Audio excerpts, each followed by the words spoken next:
할렐루야. 아멘. 오늘 본문은 시편 68편 한 절의 말씀입니다. 오늘 이 말씀을 가지고 상처 입은 치료자라고 하는 제목으로 여러분과 말씀을 나누려 합니다. 이 시편 68편의 이 말씀은 이스라엘의 가을 축제를 위한 칸타타로 쓰였던 본문입니다. 칸타타를 우리가 하듯이 이 68편의 말씀을 하나하나 노래를 만들어서 이 하나의 칸타타처럼 몇 곡으로 이 곡을 만들어 하나님께 찬양하는 구절 중에 하나입니다. 이 시편은 제의적인 맥락, 즉 하나님께 예배를 드릴 때 쓰였던 68편의 찬송입니다. 이 찬송은 이 오늘 본문은 주님께서 거룩한 왕으로 보좌에 앉으신다라고 하는 내용을 담고 있습니다. 그래서 이 시는 다윗이 왕으로 등극한 후에 이 시온, 이 예루살렘의 시온의 영광이 가득한 그때에 하나님을 예배하였던, 그러니까 아직 성전이 지어지기 전이었으니까 그때는 다윗의 장막이 있었죠. 이 장막이 예루살렘에 있을 때 이 장막 가운데 역사하시는 그 하나님을 찬양할 때에 쓰였던 시입니다. 근데 여러분, 오늘 본문 이 한 절의 이 말씀을 한번 보면 이 말씀이 여러분들 눈에 확 들어오는 부분이 있지 않으십니까? 본문을 다시 읽어보겠습니다. 하나님의 병거는 천천히요 만만이라 주께서 그 중에 계심이 신의 산 성소에 계심 같도다. 오늘 본문 말씀 중에 굉장히 우리가 많이 들어왔던 부분이 있죠. 바로 천천히요 만만이요라고 하는, 천천히요 만만이요라고 하는 이 부분이 우리의 귀에 굉장히 익숙합니다. 이 말씀은 다윗이 골리앗을 물리쳤을 때, 그때 다윗이 어떤 여인들에게 들었던 말입니다. 성경을 천천히 통독해 보면, 저도 이 성경을 천천히 통독해 보면서 이 시편 68편을 읽을 때쯤에 저는 이 성경을 여러분께 설교를 할 때 항상 통독하던 중에서 마음에 와닿고 은혜되는 것으로 설교를 하는데요, 그 중에서 이 68편의 내용들을 이 메모장에 적을 때가 있었습니다. 성경을 계속 통독하던 중에서 이 말씀을 딱 읽는데 딱 멈춰지는 거예요. 천천히요 만만이라라고 하는 이 말씀이 제 마음에 탁 꽂히는 거죠. 이 말씀을 통해서 누가 생각나죠? 다윗이 생각나죠. 그래서 이 시편 68편의 앞에 저자를 보니까 저자가 누구죠, 여러분? 다윗이죠. 네, 저도 그때 확인했습니다. 다윗이 천천히요 만만이라고 하는 말로 하나님을 찬양하면서 찬양시를 지었습니다. 이 다윗이 들었던 이 말은 제일 먼저 나왔던 말이 사무엘상 18장 7절에서의 이 말이 나왔습니다. 여인들이 뛰놀며 노래하여 이르되 사울이 죽인 자는 천천히요 다윗은 만만이로다 한지라. 이 말이 처음 나왔을 때의 말입니다. 다윗이 기라성 같은 골리앗을 물리쳤습니다. 이제 다윗은 이스라엘의 영웅이 되어야 마땅했습니다. 그런데 골리앗을 물리친 다윗을 사울은 시기하기 시작했습니다. 무엇 때문에 시기했습니까? 이 여인들이 무심코 불렀던 이 노래, 사울은 천천히요 다윗은 만만이로다 라고 하는 이 구절 하나 때문에 다윗은 도피 생활을 시작했습니다. 얼마 전까지, 지금도 사무엘하를 묵상하고 있고 그 전까지는 사무엘상을 묵상하며 지금 꽤 오랫동안 새벽 설교를 사무엘서 말씀으로 보고 있습니다. 이 말씀들을 보면서 계속해서 나오는 것들이 이 다윗이 들었던 이 말, 사울은 천천히요 다윗은 만만이라고 하는 이 말이 다윗을 계속 쫓아다녔던 이 모습들을 계속 새벽마다 묵상할 수 있었습니다. 이 한마디 말이 다윗에게는 큰 돌처럼 다가왔습니다. 무심코 던진 노래가, 무심코 던진 돌이 다윗에게는 생명의 위협으로 오는 돌로 다가왔습니다. 다윗은 이 말을 듣고 이 도피 생활을 시작한 이후 10년이 넘는 시간 동안 도피 생활을 하여야 했습니다. 한 나라의 영웅이었다가 한 나라의 왕이 시기하는, 한 나라의 군사들이 모두 죽이고자 하는 다윗 한 사람이 된 것입니다. 이것들을 생각해보면 참 이 말씀을 생각할 때마다 참 다윗에게 이 말씀이 어땠을까라는 생각을 참 많이 했습니다. 새벽마다 들을 때 이 말이 어디까지 쫓아가냐 하면 다윗이 도피 생활을 하던 중에 이 도피 생활이 너무 지겹고 어디 갈 곳이 없으니까 바벨론으로 망명하는 본문이 나오죠. 망명했을 때 가드 왕 아기스에게로 도망갑니다. 그런데 아기스의 신하들이 아기스에게 이렇게 말하는 것이 아닙니까? 사울이 죽인 자는 천천히요 다윗은 만만이로다 하지 아니하였나이까. 이 말은 저 옆 나라까지 다 소문이 퍼진 것입니다. 다윗은 갈 곳이 없어요. 가는 곳마다 십수년 동안 도망을 다녔는데 이 말이 그를 계속 쫓아다녔습니다. 다윗에게 이 말은 그냥 누군가 한 말이 아니라 십수년 동안 그를 쫓아다녔던, 그가 정말 듣고 싶지 않은 말이 있다면, 그의 인생에서 한순간을 바꿀 수 있다면 그 말을 듣지 않았으면 좋았겠다라고 생각할 만큼 다윗에겐 큰 말이었습니다.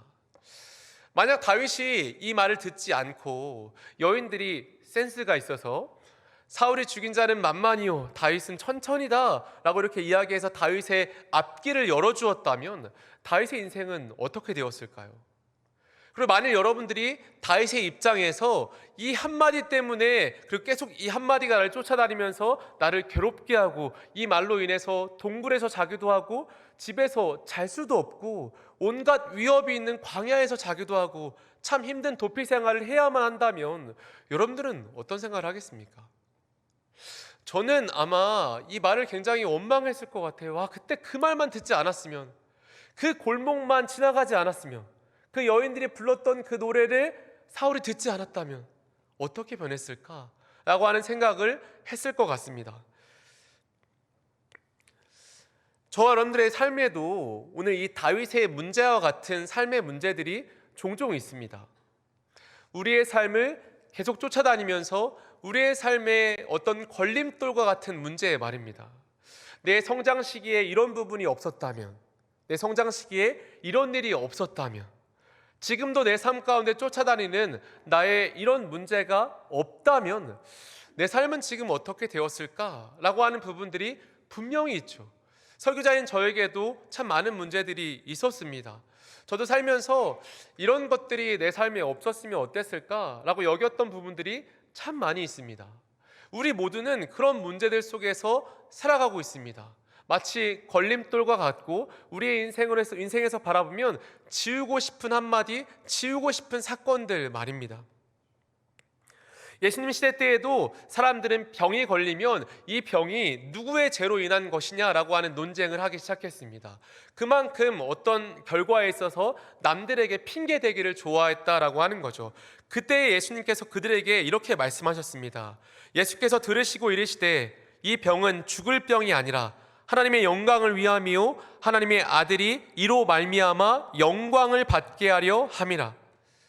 하나님께서 어떤 이 병에 대해서 말씀하실 때 그것은 죄 때문이 아니다. 이것은 하나님의 영광을 위하기 때문이다. 이 영광이라고 하는 헬라어는 독사라고 하는 헬라어입니다. 하나님의 영광을 지칭할 때 쓰는 일반적인 단어입니다. 어떤 하나님의 영광보다 더 아래 등급의 단어가 아닙니다. 하나님의 영광 그 자체를 독사라고 말합니다. 이 병을 통해서 하나님의 영광이 드러날 것이다 라고 예수님께서 말씀하셨습니다. 오늘 본문에 나오는 다윗의 아킬레스건과 같고 다윗의 컴플렉스와 같은 이 말은 다윗에게 있어서 어쩌면 지우고 싶은 말들이었을 것일지 모릅니다. 하지만 오늘 이 본문에 나오고 있는 천천히요 만만이라고 하는 이 말은 우리의 삶 가운데 문제를 갖고 있을 때 그 문제를 가지고 하나님께 나아가서 말하는 그 정도의 말이 아닙니다. 다윗은 오늘 이 말을 하나님을 설명하는 말로 사용하고 있습니다. 하나님의 병거는 천천히요 만만이라. 하나님을 찬양하는 말, 자신의 이런 삶의 어려움의 말에서 그것을 온전히 바꾸어서 하나님을 찬양하는 말로 이 말을 쓰고 있습니다. 그렇다면 오늘 이 본문, 이 한 절의 말씀은 어떤 의미를 갖고 있을까요? 오늘 이 본문 말씀 한 번만 다시 읽어볼까요? 시작. 하나님의 병거는 그 중에 계심이 신의 산 성소에 계심 같도다. 아멘. 오늘 이 번역은 약간 좀 우리가 이해하기에 쉽게 된 번역은 아닙니다. 이 번역을 영어 번역서에서는 이렇게 이야기합니다. 주께서 시내산에서부터 나와 그의 성소로 들어가셨다라고 말합니다. 그러니까 무슨 말이냐 하면 주께서 그 중에 계심이 시내산 성소에 계신 같도다를 그 중에라고 하는 이 말이 하나의 다른 성소를 의미한다는 것입니다. 신학적으로도 그게 맞아요. 지금 이 본문 속에서 나오는 성소는 두 군데입니다. 시내산에서 나오고 있는 성소와 그리고 예루살렘의 시온산 그 장막에 있는 지성소, 두 성소가 나옵니다. 이 두 성소에 하나님께서 계심이 똑같다라고 하는 말입니다. 시내산에서 하나님께서 이 이스라엘 백성들에게 영광을 보여주셨죠. 이 시내산에서 보여주신 영광은 이루 말할 수 없는 가시적인 영광이었습니다. 저 시내산 꼭대기에 온기가마와 같이 어떤 연기와 같이 불길과 같이 하나님께서 이 시대에 하나님의 현현을 보여주셨습니다.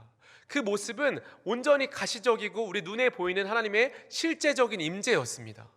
그러한 영광의 모습이 지금 예루살렘에 있는 지성소의 고스란히 그대로 지금 그 영광이 우리와 그대로 함께 있다. 처음 우리가 만났던 하나님의 영광이 지금 우리 가운데도 있다. 하나님의 영광이 조금도 변함이 없고 조금도 깎이는 것이 없이 처음 만났던 그런 하나님의 은혜와 영광이 지금 이 순간에도 있다라고 하는 것을 다윗은 고백하는 구절입니다. 그러면서 다윗이 이 영광을 표현하는 말이 오늘 바로 앞부분 하나님의 병거는 천천히요 만만이라라고 하는 말입니다. 이 다윗이 하나님을 이렇게 표현하는 이 말은 하나님의 병거는 셀 수 없이 많다라는 것입니다. 하나님의 병거는 천천히요 만만이라고 하는 것은 더 이상 셀 수 없는, 세상과 비교할 수 없는 하나님의 전능함, 하나님의 무수히 많은 능력들을 표현할 때에 천천히요 만만이라고 하는 표현을 사용하고 있습니다. 세상의 것들과 비교할 수 없는 하나님의 전능한 능력을 다윗은 표현하고 있다는 것이죠. 이 말을 표현하는데 다윗은 지금 천천히요 만만이라고 하는 말을 사용하고 있습니다. 다윗의 인생에 있어서 참 지우고 싶었던 그 말이 하나님의 전능함을 나타내는 데에 사용하고 있습니다. 다윗은 그의 삶의 아픔과 그의 삶 가운데 그를 수도 없이 쫓아다녔던 자기의 인생에서 꼭 지우고 싶었던 그 한마디가 되려 하나님을 찬양하는 도구임을 깨닫게 된 것입니다. 제가 오늘 여러분들에게 꼭 전하고 싶은 내용이 바로 딱 이 내용입니다. 우리의 삶 가운데 어려움들이 있죠. 우리의 삶 가운데 이건 없었으면 좋았겠다. 이 사건은 내 삶 가운데 없었으면 좋았겠다. 심지어 그것이 하나님의 말씀을 어기는 일일지라도 지금 오늘 이 사건도 딱 그렇지 않습니까? 사울의 시기심으로 이 말이 시작되었어요. 사울의 시기심으로 다윗에게 이 말이 들어갔고 시기심 때문에 다윗은 도피 생활을 하기 시작했습니다. 사울의 죄 때문에 이 말이 시작되었다라고 하는 것이죠. 우리의 인생에 어떤 죄악의 결과이든 어떤 우리가 원치 않는 일이든 우리의 삶 가운데 있는 일들이 있습니다. 그 일들은 결국에 하나님을 찬양하는 도구가 되는 줄 믿으시길 바랍니다. 우리가 이것을 받아들이기가 어렵지만 하나님께서 오늘 다윗을 통해서 이 짧은 한 구절을 통해서 우리에게 해주시는 말씀이 굉장히 많습니다. 다윗은 이 한 구절을 하기 위해서 십수년이 아닌 몇십 년을 지났습니다. 몇십 년의 시간이 지나고 보니까 이 말 때문에 내가 지금 왕이 되었구나. 그 도피 생활 중에 겸손을 배웠고 그 도피 생활 중에서 왕이 되기까지의 준비 과정을 배웠고 그래서 결국 내가 이 자리에 앉아서 하나님을 찬양할 수 있었구나. 그 말은 결코 내 삶의 걸림돌과 같은 그런 말이 아니었구나 라고 하는 것을 다윗은 깨닫고 오늘 이 한 구절을 우리에게 남겨주고 있습니다. 여러분, 예수님도 어쩌면 다윗과 똑같았습니다. 예수님이 겟세마네 동산에서 기도하실 때 이렇게 기도하셨죠. 이르시되 아버지여, 만일 아버지의 뜻이거든 이 잔을 내게서 옮기시옵소서. 그러나 내 원대로 마시옵고 아버지의 원대로 되기를 원하나이다 하시니, 예수님이 기도하신 것은 이 십자가형을 피할 수 있다면, 만약 피할 수 있다면 한 절이라도 지금 하나님께서 이 마음을 바꾸시려거든 십자가를 지지 않게 해주세요라고 하는 기도의 내용이었습니다. 예수님께서 왜 이렇게 기도하십니까? 십자가라고 하는 이 일이 너무나도 무겁고 힘들며 어려운 일이었기 때문입니다. 예수님이 어쩌면 이 땅에서 공생의 기간, 모든 33년의 기간 동안 고민하고 힘들어했을지 모릅니다. 내가 십자가를 질 수 있을까? 정말 십자가를 질 수 있을까? 십자가에서의 하나님과의 단절을 내가 이겨낼 수 있을까? 이러한 모든 기간 동안 예수님은 고민했을 거예요. 그렇기 때문에 마지막 기도하는 이 순간, 이 성경에 적혀있는 기도 속에서도 예수님은 이 십자가를 내가 지지 않을 수 있다면, 하나님의 뜻이 지금 이 순간이라도 바뀔 수 있다면 지지 않을 수 있게 해주세요 라고 했단 말이죠. 그렇지만 예수님은 십자가에 지는 것을 우리를 구원하기 위해서 순종했습니다. 그랬더니 십자가가 우리 모두를 위한 구원의 길이 된 줄 믿으시길 바랍니다. 하나님께 찬송의 도구로, 하나님께 영광을 올리는 도구로 이 십자가가 사용됐다라고 하는 것이죠. 다윗에게 있어서 천천히요 만만히라고 하는 이 말이 예수님에게 있어서는 어쩌면 십자가였을 수 있고, 다윗도 이 말로 하나님을 찬송했다면 예수님도 십자가로 하나님을 찬송하며 하나님께 영광을 올려드렸습니다. 저는 오늘 이 부분이 우리의 삶 가운데 굉장한 귀감이 된다라고 생각합니다. 그래서 오늘 설교 제목을 상처 입은 치유자라고 이렇게 정해보았습니다. 이 제목은 책 제목입니다. 헨리 나우엔이라고 하는 가톨릭의 신부이자 하버드 대학의 교수였던 분의 책 제목입니다. 이 책 내용은 그것입니다. 상처를 입은 자만이 상처를 치유해 줄 수 있다는 것입니다. 삶의 아픔을 겪어본 자만이 삶의 아픔을 겪고 있는 자들을 위로해 줄 수 있다는 것입니다. 예수님께서 십자가에서 죽으시고 찢기셨기 때문에 그 십자가로 우리의 모두가 구원을 받고 죄의 씻음을 받는 것처럼 우리 신자들은 특별히 우리의 삶 가운데 아픔이 많고 슬픔이 많다는 것입니다. 왜 그렇습니까? 예수님께서도 똑같이 그렇게 했기 때문에 우리도 이 땅에서 아픔과 슬픔을 많이 겪고 이 아픔과 슬픔을 겪은 자들에게 다가가 위로하는 것이 우리 성도들의 또한 하나님이 주신 사명인 줄 믿으시길 바랍니다. 하나님께서 우리에게 그러한 것들을 주었습니다. 우리의 삶 가운데 그런 어려운 일들이 많죠. 근데 여러분, 사랑하는 충실의 성도 여러분, 예수님께서 이 십자가를 지는 모든 과정들, 그의 인생에서 이 십자가를 꼭 져야 할까? 이 십자가를 질 수 있을까? 항상 고민하는 그때에 하나님께서는 예수님에게 이러한 음성을 2번씩이나 똑같이 주셨습니다. 예수님이 세례를 받을 때와 변화산에서 하늘의 음성이 예수님에게 들렸습니다. 그때 예수님께서 하신 말씀이 이것이죠. 너는 내 사랑하는 아들이다. 내 모든 사랑과 은총을 너에게 쏟는다. 너는 내 기뻐하는 자다. 다시요. 너는 내 사랑하는 아들이다. 내 모든 사랑과 은총을 너에게 쏟는다. 너는 내 기뻐하는 자다 라고 예수님에게 2번씩이나 하늘의 음성을 주었습니다. 예수님이 그 십자가 지는 그 길을 고민하고 이 길을 내가 진짜 갈 수 있을까? 이 어려운 일이 나에게 있는 것이 내가 참 감당할 수 있을까 의심하고 있을 때 하나님께서 예수님에게 주신 음성은 너는 내 사랑하는 자야. 내가 너에게 나의 모든 은혜와 은총을 다 베풀고 너는 내가 기뻐하는 자다라는 음성을 주셨습니다. 여러분, 이 말은 우리의 삶 가운데도 동일하게 적용됩니다. 우리의 삶 가운데 어려움이 있고 우리가 이 어려움을 가지고 살 수 있을까? 이것은 꼭 내 삶에 있어야 되는 것일까? 고민하는 우리들에게 하나님께서는 오해하지 말라는 것입니다. 우리의 삶 가운데 주신 이 슬픔과 아픔이 하나님이 우리를 미워해서 주신 것이 절대 아니라는 것입니다.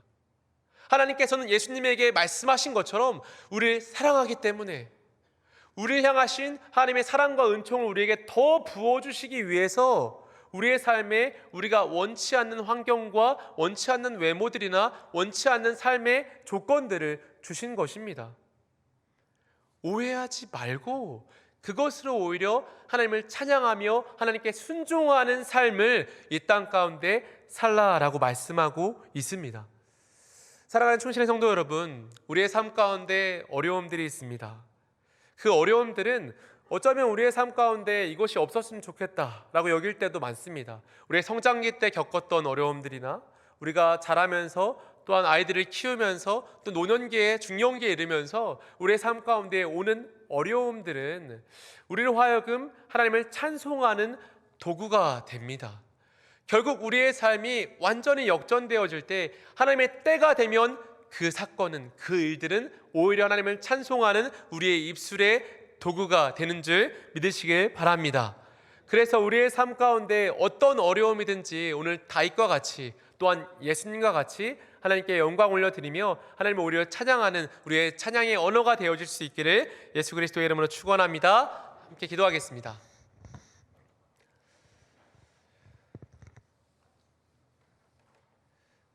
살아계신 아버지, 오늘 우리에게 말씀 허락해 주셔서 주님 참으로 감사드립니다. 우리의 삶 가운데 많은 어려움들과 참 많은 슬픔들, 또한 상처들이 있는 줄 압니다. 우리가 꼭 겪어야만 하는 것이 아니라라고 여겨지는 것들도 있고, 이것들은 없었으면 좋겠다라고 여기는 문제들도 참 많이 있습니다.